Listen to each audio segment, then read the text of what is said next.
It was built as a summer estate by the Evans family starting in 1926, although they kept adding to it. So only a portion of the building dates to the 1920s, although the building itself had additions right through the 1930s. This was a very prominent family from Toronto. This was their summer home. And there were many wealthy Torontonians that built summer houses in the Curt River Valley, and Riverwood being another example of the same era and same kind of ilk of family, if you will.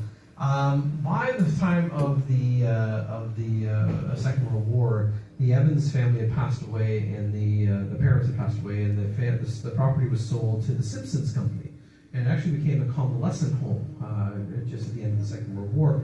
But during the Second World War, it was actually used as a refuge for an all-girls school for Hornby, England, and so this was a place for home children as well to escape the German bombings in England.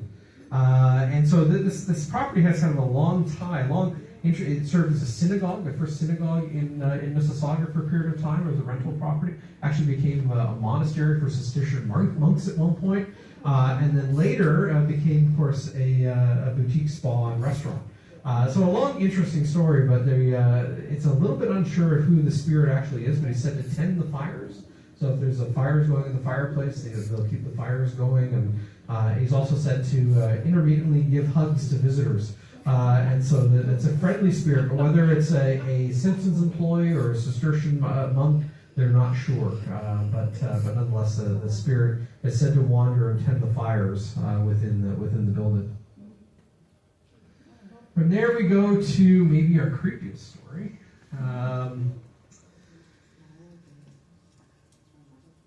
Trying to think of where to start with this one. Yes? My husband's buried there. In which section? A. A? Oh, so he is in A. What's the family name? Oh, Sterling. We're from England. Okay. So you're in the old section, though, which is where, so this is where our story is focusing on, the old section. So.